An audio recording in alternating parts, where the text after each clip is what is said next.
Então eu peço que você abra sua Bíblia comigo agora, no Salmo 1. E hoje vamos trabalhar este belíssimo Salmo de Davi. Salmo 1. Mantendo a sua Bíblia aberta comigo nesta passagem. Está escrito o seguinte: bem-aventurado o homem que não anda no conselho dos ímpios, não se detém no caminho dos pecadores, nem se assenta na roda dos escarnecedores. Antes o seu prazer está na lei do Senhor, e na sua lei medita de dia e de noite. Ele é como árvore plantada junto a correntes de águas, que no devido tempo dá o seu fruto, e cuja folhagem não murcha, e tudo quanto ele faz será bem sucedido. Os ímpios não são assim, são porém como a palha que o vento dispersa. Por isso os perversos não prevalecerão no juízo, nem os pecadores na congregação dos justos. Pois o Senhor conhece o caminho dos justos, mas o caminho dos ímpios perecerá. Antes de entrarmos na exposição deste salmo, me permita fazer uma introdução ao livro de Salmos. Vocês todos sabem que Salmos é o livro mais longo, extenso da Bíblia. São 150 poemas, escritos num período de aproximadamente 1000 anos, porque você tem Salmo de Moisés, como o Salmo 90, que viveu 1500 anos antes de Cristo, e você tem Salmos pós-cativeiro babilônico, que ocorreu aí no 5º século antes de Cristo, como o Salmo 126. O livro de Salmos, ele teve vários autores. Você tem Davi, você tem Asaf, você tem os filhos de Coré, né? Você tem Moisés, você tem Salomão, você tem Etã. E este livro, como o Pentateuco, os 5 livros da lei, ele também está dividido em 5 livros. Salmo 1 ou Salmo 41, o primeiro livro, todo ele basicamente de Davi. Depois você tem o segundo livro, 42 ao 72. Aí você tem autores variados. Depois você tem o terceiro livro, 73 a 89. Você tem o quarto livro, Salmo 90 ao 106.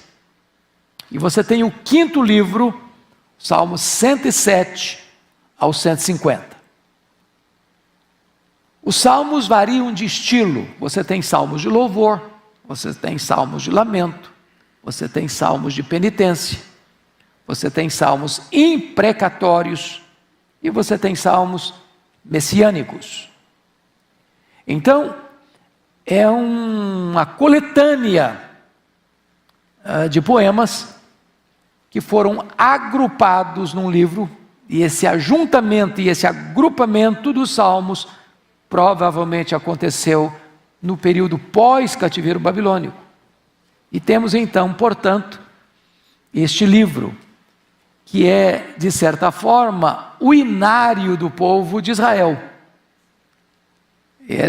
Os salmos eram canções, eram poemas, eram orações, que eram cifradas, metrificadas e cantados. Os reformadores também fizeram isso, metrificar os salmos para cantar os salmos. Se toda a Bíblia fala a nós, os salmos também falam por nós. É possível que seja o livro mais lido da Bíblia. A maioria de nós ainda usa os salmos como literatura devocional, né? E muitas vezes você não apenas lê os salmos, mas você se insere neles a ponto de dizer: o salmista está falando por mim. Ele está traduzindo a minha voz, o meu sentimento, né? Então, com esta breve palavra introdutória, nós vamos considerar juntos o Salmo 1. Eu diria para vocês que o Salmo 1 é o prefácio do Saltério, é a introdução do Saltério, ele é a síntese do Saltério, porque este Salmo vai traçar de maneira eloquente um contraste entre a vida do justo e a vida do ímpio, a felicidade do justo e a ruína do ímpio, a estabilidade do justo, uma árvore plantada junto à corrente de águas, e a instabilidade e insegurança do ímpio, como uma palha. A produtividade do ímpio, ele é como uma árvore frutífera. O ímpio como uma palha seca levada ao vento, destinada ao fogo. O salmista não poderia ser mais gráfico, mais claro, mais nítido, mais eloquente do que foi no Salmo 1, nesse contraste entre dois homens, dois caminhos, dois destinos. É disso que esse Salmo 1 fala. Então vamos olhar aqui, primeiramente, a felicidade plena do justo. Versos 1 a 3. Diríamos nós que o Salmo 1, ele é uma espécie de paralelo ou muito semelhante ao próprio Sermão do Monte, que começa com a expressão bem-aventurados os humildes, bem-aventurados os mansos, e aí por diante. Ele começa também com a felicidade no seu frontispício. Bem-aventurado. E essa palavra bem-aventurado, tanto no hebraico quanto no grego, não é apenas feliz, mas é muito feliz. E os Salmos começam então dizendo que a felicidade é legítima. A felicidade é o cardápio de Deus na mesa do crente. Não é pecado buscar a felicidade, nem é pecado ser feliz.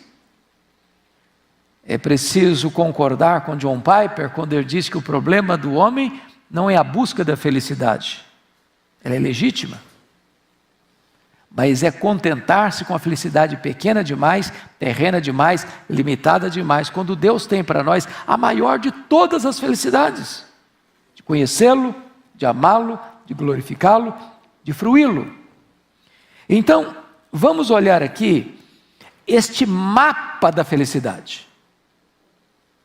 A felicidade plena do justo. Primeiramente, o justo é feliz por aquilo que ele evita. Olha o verso 1 comigo. Bem-aventurado o homem que não anda no conselho dos ímpios, não se detém no caminho dos pecadores, nem se assenta na roda dos escarnecedores. Então ele está tratando de 3 tipos de pecadores. O ímpio, o pecador e o escarnecedor. Ele está tratando de 3 tipos de pecados. E ele está tratando também de 3 tipos de lugares de pecados. Então, com isso em mente, vamos dar uma olhadinha nesse texto aqui. Veja você que o texto está todo em ordem progressiva, ou ascendente ou descendente. Por exemplo, vamos pegar os verbos. No verso 1, andar, deter, se assentar. Percebeu o grau decrescente? Andar é movimento, deter é parar, assentar é se acomodar. Agora vamos ver um outro grau aí de movimento. Os pecadores, ele começa ímpios, depois pecadores, depois escarnecedores. É outro grau. Depois você tem um terceiro grau, que é a forma do pecado. Começa com conselho, depois vem para caminho, depois vem para roda. Então note que, como num único versículo, o Davi tem o cuidado de mostrar a progressão do pecado. E diz: como é que você pode ser feliz? Primeiro, você é feliz quando você não adota o estilo de vida, a cosmovisão do ímpio. Bem-aventurado o homem que não anda no conselho dos ímpios. Conselho aqui é a cosmovisão, é o conjunto de normas, de regras que governam essa pessoa. É a maneira dele ver a vida, é a maneira dele enxergar a vida. O ímpio tem um caminho, ele tem uma cosmovisão, ele tem um conjunto de valores para ele, que não são os valores de Deus, que não são os princípios de Deus. Talvez o valor de levar vantagem em tudo, de aproveitar o máximo, de explorar o máximo, de beber todas as taças dos prazeres, de curtir a vida, de procurar a felicidade na riqueza, no poder, na fama, no sucesso, no sexo, nas aventuras. O ímpio tem essa maneira de olhar para a vida e dizer: a felicidade está aqui, a felicidade está ali, a felicidade está acolá. Beba todas as taças, não se reprima, aproveite. Ele está dizendo: você quer ser feliz? Não entre nesses conselhos. Não siga esses conselhos. Se você for acolher esses conselhos, que o mundo acha legal, que o mundo gosta, que o mundo aplaude, que o mundo aprova, você vai se arruinar. Você vai quebrar a cabeça. Lá no final, tem um fel amargo. Então, o primeiro princípio da felicidade é esse: não ande no conselho dos ímpios. Mas ele diz além: bem-aventurado o homem que não anda no conselho dos ímpios, nem se detém no caminho dos pecadores. Então perceba você que a pessoa começa andando, depois ela olha, gosta, é atraída, é fisgada, e ela o quê? Para, se detém. Já se estacionou, já foi fisgada.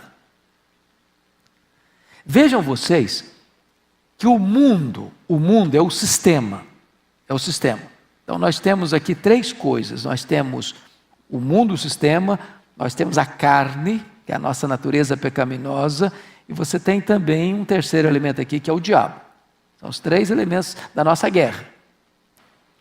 Então você está caminhando, o homem vê uma cena que o atrai, e aí ele é fisgado, a carne dele puxa para aquilo, a vontade da natureza adâmica puxa para aquilo, e o diabo, que é o espírito que atua nos filhos da desobediência, vai lá e risca fósforo na gasolina.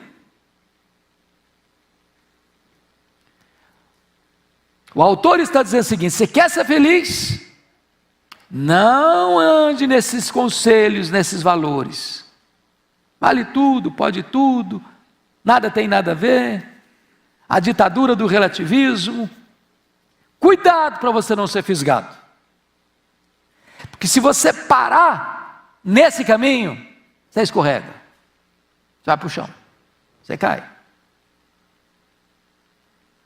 Mas ele avança um pouco mais e diz assim: bem-aventurado é o homem que não se assenta na roda dos escarnecedores.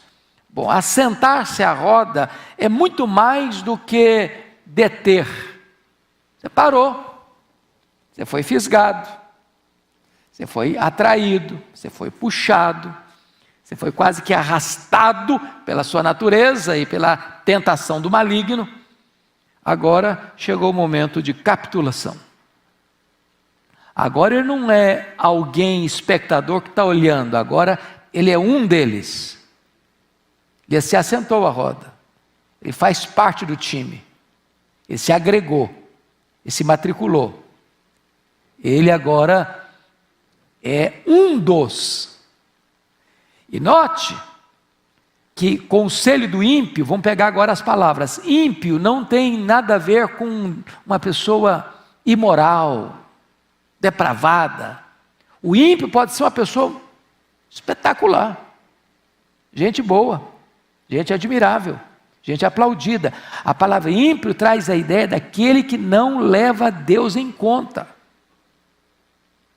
O cara é um ateu, mas é um grande cientista. Ele é um ateu, mas ele é um grande advogado, um grande médico, um grande engenheiro, um grande professor. Ele não leva os valores de Deus em conta, mas ele é aplaudido pela sociedade. Ele tem uma cosmovisão, ele tem um entendimento da vida, a lente dele enxerga a vida por outro ângulo. E a Bíblia diz: não entre no conselho dele, não siga a visão dele, não abrace a cosmovisão dele. Agora, caminho do pecador. Pecador já é uma palavra que vai além de ímpio, avança um pouco mais. A palavra pecado é aquele que erra o alvo, é aquele que desobedece, é aquele que conscientemente e deliberadamente opta, escolhe o caminho largo, o caminho das facilidades, o caminho onde é proibido proibir, onde vale tudo. Você decide, você não deve se reprimir, você não deve negar a você nenhum prazer que o seu coração sedento de prazer deseja. Mas agora chegou o final da linha. Não se assenta na roda dos escarnecedores. Agora não é só não considerar Deus, não é só pecar deliberadamente, não. Agora é ver Deus e zombar dele, e fazer piada, e fazer motejo, e escarnecer. É aquela pessoa que perdeu por completo a referência de vergonha, de sentir-se constrangido em falar as coisas mais horríveis, em praticar à luz do sol as coisas mais vergonhosas. Ela perdeu por completo o pudor, a vergonha, está escarnecendo. Agora preste atenção. Nunca ninguém começa a caminhada da vida já escarnecendo. Não, primeiro você anda no conselho. Depois você se detém no caminho dos pecadores. Só então você se assenta à roda dos escarnecedores. Você quer ser feliz? Fuja disso. Você é feliz por aquilo que você evita. Tem caminho que você não pode andar, tem lugar que você não pode frequentar, tem conselho que você não pode ouvir, tem roda que você dela não pode fazer parte. Se você quer ser feliz, se você é justo. Essa é a primeira orientação do salmista. Mas em segundo lugar, veja com você comigo que você pode ser feliz não só por aquilo que você evita, esse é o lado negativo. Mas agora vamos ao lado positivo. Você é feliz por aquilo que você faz. Olha o verso 2 comigo. Antes o seu prazer está na lei do Senhor, e na sua lei medita de dia e de noite. Então, a vida cristã não é só o lado negativo. Não faz, não faz, não faz, não faz. Ser cristão não é só ter um não na testa. Agora tem um lado positivo. Agora é o que você faz. Você não tem prazer no conselho dos ímpios, você não tem prazer no caminho dos pecadores, você não tem prazer na roda dos escarnecedores. Antes, o seu prazer está na lei do Senhor. E lei do Senhor aqui não é só a Torá, não é só o Pentateuco. Lei do Senhor é uma expressão que o Salmo 119 usa 8 expressões diferentes para mostrar toda a palavra de Deus. Seu prazer está na lei do Senhor. Seu prazer está na palavra de Deus. E o que você faz com essa palavra? Você medita nela de dia e de noite. E meditar de dia e de noite, gente, não é que você não vai trabalhar mais. Não é que você está lá na sua empresa, você é empregado, e está lá e você está enrolado no seu serviço, com a boa justificativa. Bom, gente, eu estou enrolando meu serviço aqui porque eu estou obedecendo uma ordem de Deus. Tem que meditar de dia e de noite. Não é isso não. Faz favor de trabalhar direitinho, de não roubar o tempo do seu patrão, de não tomar o tempo da sua empresa. Mas o que é meditar de dia e de noite? Preste atenção que ele usou a palavra meditar. Não sei se vocês estão atentos para isso, mas o boi tem 2 estômagos. Se você tem familiaridade com a vida rural, o boi pasta, depois repara, ou ele deita. E aí ele vai tirar aquilo que estava lá no estômago depositado e vai ruminar, mastigar, degustar, saborear. Então você lê a Bíblia, mas você não pode ler assim, en passant, só não. Tem gente que eu li a Bíblia 30 vezes, mas passou assim, não parou, não concentrou, não digeriu, não aplicou, não perguntou o que tem a ver comigo, como é que eu vivo isso, como é que eu aplico isso. Irmãos, tem hora que não dá para você correr para pegar sua Bíblia.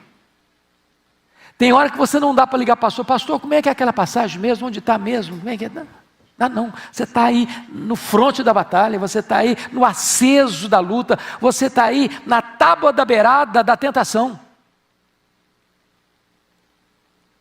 Quando Jesus enfrenta o diabo lá no monte, está escrito, a palavra está na sua mente, a palavra está no seu coração, a palavra está nos seus lábios.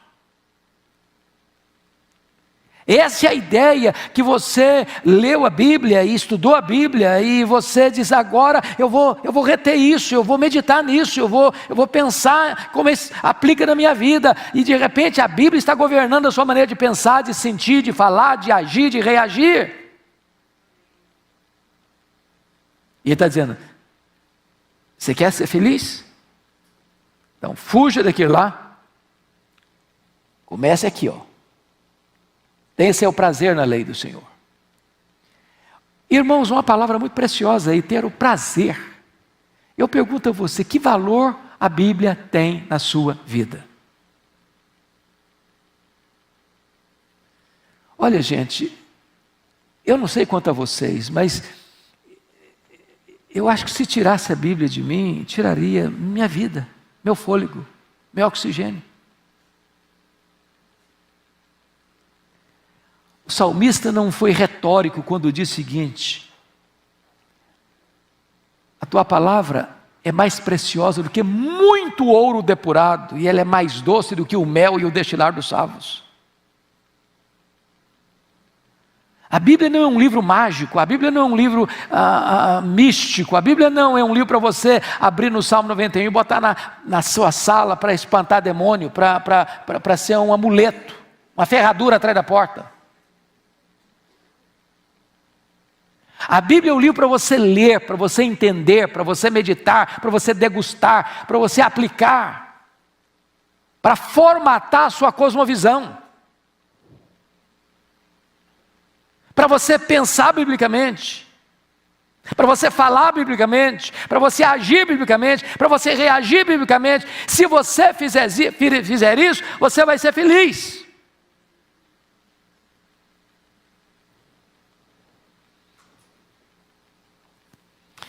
Mas vamos um pouquinho adiante. Como é que você vai ser feliz? Primeiro, você é feliz por aquilo que você evita. Segundo, você é feliz por aquilo que você faz. Mas agora, em terceiro lugar, o salmista diz que você é feliz por quem você é. Olha o verso 3. Ele é como a árvore plantada junto à corrente de águas, que no devido tempo dá o seu fruto, e cuja folhagem não murcha, e tudo quanto ele faz será bem sucedido. Olha a riqueza de detalhes desse versículo.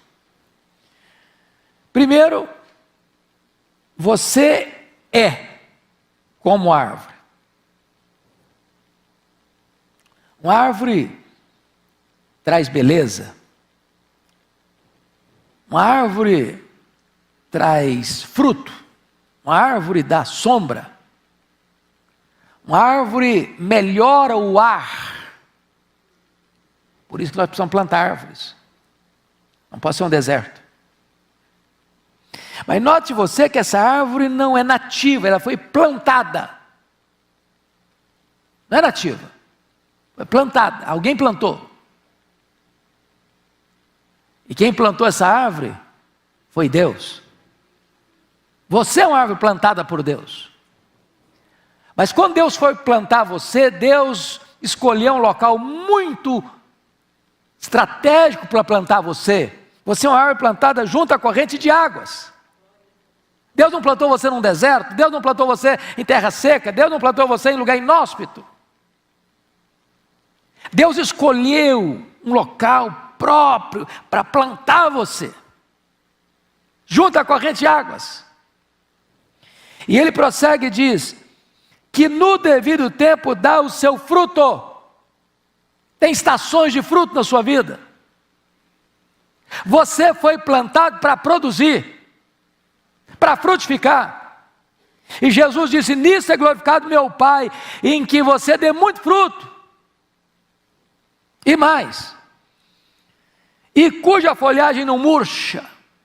Ou seja, a intempérie vem, a seca vem, o sol é causticante.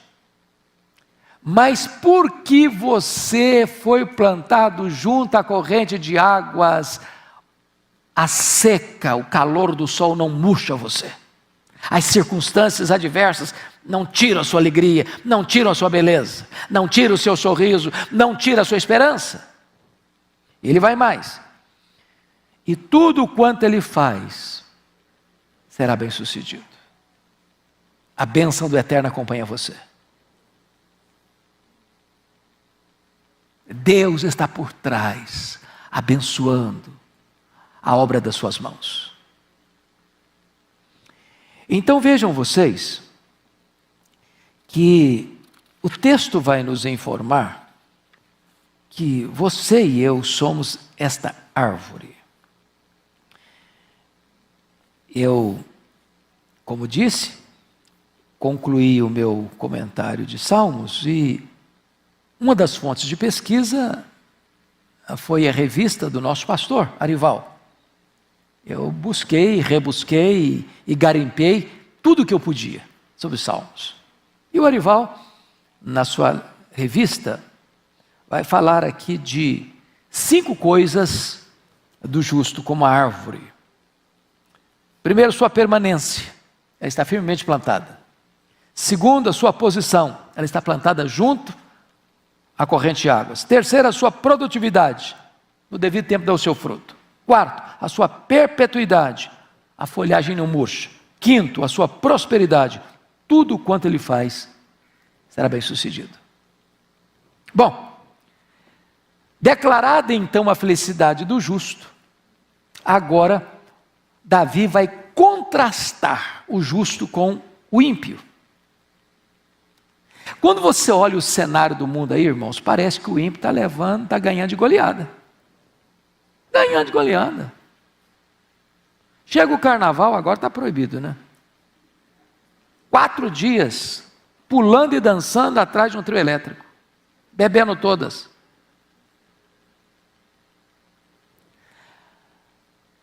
Você vem domingo de manhãzinha para a igreja, e eu passo na frente de uma boate, quando eu estou entrando na Bandeirantes, a moçada está saindo. 7 horas da manhã, é bem verdade, com a cara amarrotada. Alguns vomitando na calçada. Mas na cabeça deles, curtiram a noite. Beberam todas. Você entra no Morumbi, no Pacaembu, no Palestra Itália, a multidão está lá.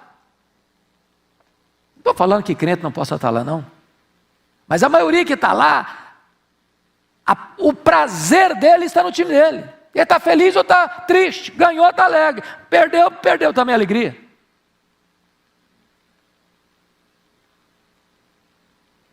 Ganhou dinheiro, está feliz. Dinheiro está curto, está triste, acabado.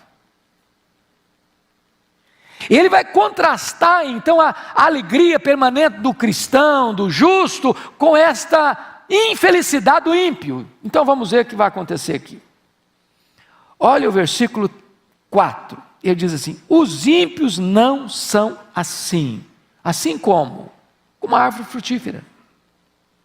São, porém, como a palha que o vento dispersa. Não poderia ter um contraste mais gritante do que este.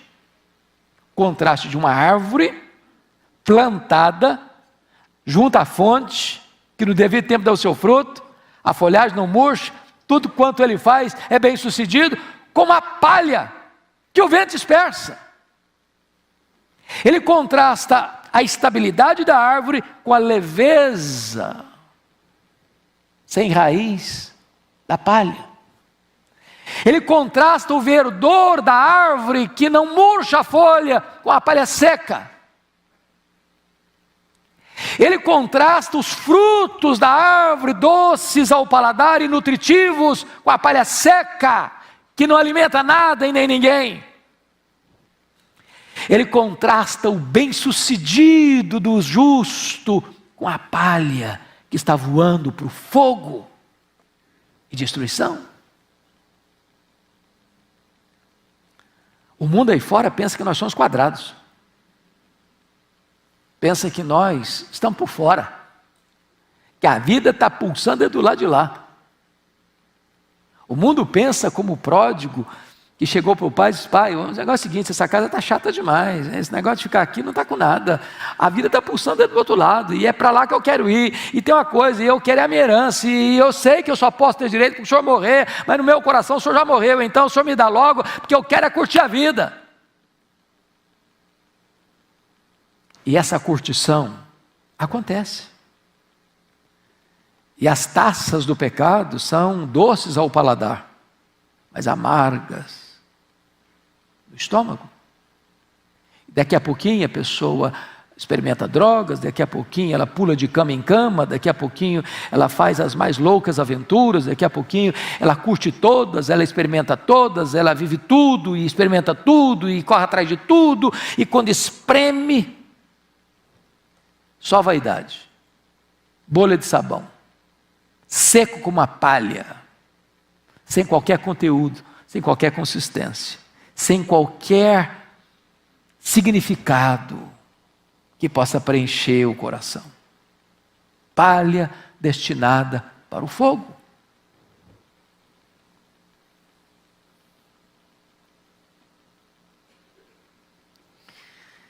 Quando o vento bate numa árvore,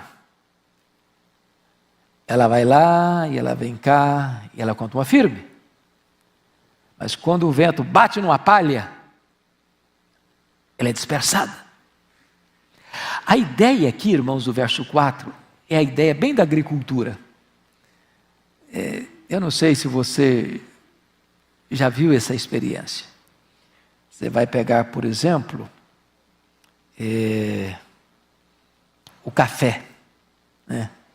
Hoje a agricultura está muito desenvolvida, mas lá atrás, na coisa mais assim elementar, o agricultor vai lá e derriça o café, cai no chão, ele limpa o chão, derriça o café com palha e tudo, com terra e tudo, faz os montes. Aí vem o camarada que é o abanador, aí bota a peneira, joga tudo para dentro da peneira, terra, palha, café, e ele joga para o alto. A palha dispersa, o grão fica. Joga de novo, a moinha vai embora e o café fica.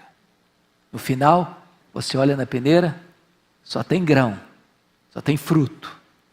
A palha foi embora, foi dispersa. O ímpio é assim, o grão fica, a palha vai embora, destinada para o fogo.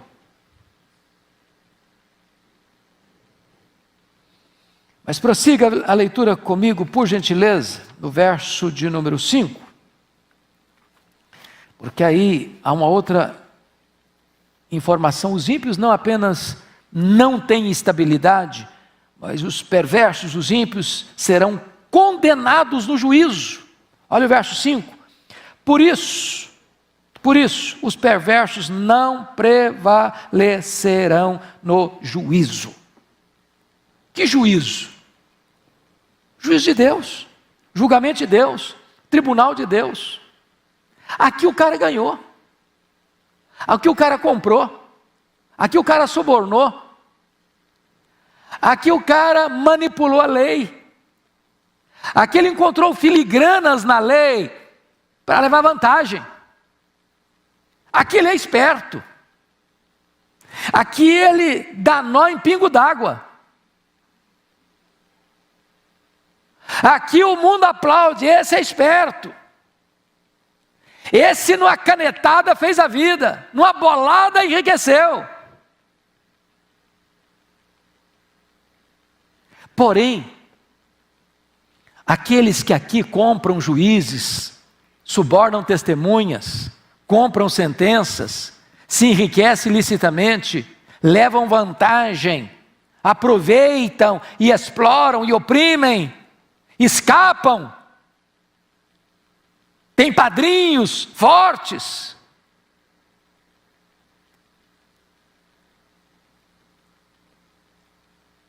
São tidos como os tais nos egrégios tribunais e escapam, apesar de seus crimes, terão que encarar o justo tribunal de Deus. E lá não vai ter suborno, e lá não vai ter jeitinho, e lá não se compra testemunha, e lá o juiz não se vende, e lá o critério é a verdade e a justiça. E lá o ímpio vai estar encrencado. Ele não prevalecerá. Não prevalecerá. Não prevalecer, sabe o que significa? Lá ele vai ser o quê? Condenado. O fim do ímpio é condenação.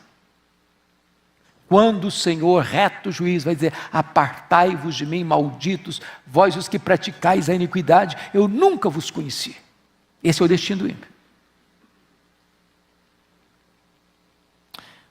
Terceiro lugar, os pecadores não apenas não têm estabilidade, não apenas serão condenados no juízo, mas em terceiro lugar, os pecadores serão banidos da congregação dos justos. Olha o versículo 5b, nem os pecadores na congregação dos justos.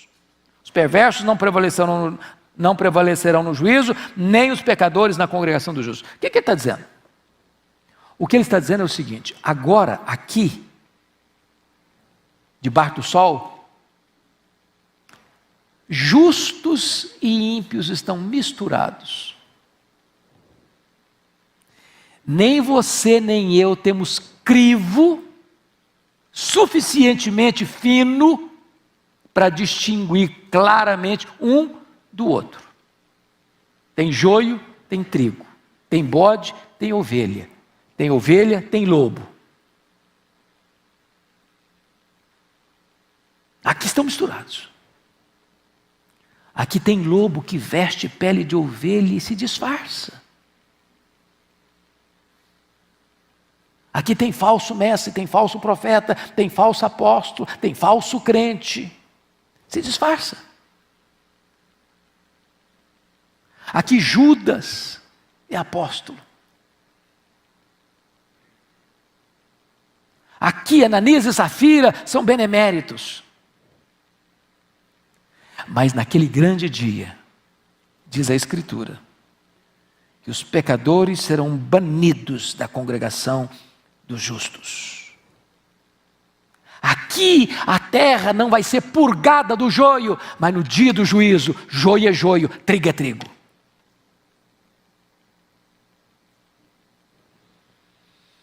Pois bem, eu quero concluir com o verso 6. Porque o verso 6, eu chamo a sua atenção para isso, ele é a conclusão desse salmo. Conclusão. O que está escrito aí? Pois o Senhor conhece o caminho dos justos, mas o caminho dos ímpios perecerá. 2 homens, 2 caminhos, 2 destinos.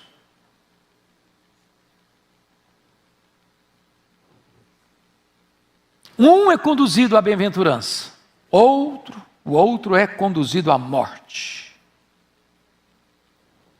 Então, o versículo 6, ele sumaria o contraste dos 5 primeiros versículos. Quando a Bíblia diz que o Senhor conhece o caminho dos justos, a palavra conhecer, tanto no hebraico quanto no grego, vai muito além de ser informado acerca de. Não é conhecimento teórico apenas. Este é um conhecimento experimental. Deus tem um íntimo relacionamento e conhecimento e experiência com o caminho do justo. O caminho do justo é uma estrada estreita, claro, mas conduz à glória. O caminho do ímpio é um caminho largo, espaçoso, trafegado por muita gente, mas conduz ao inferno.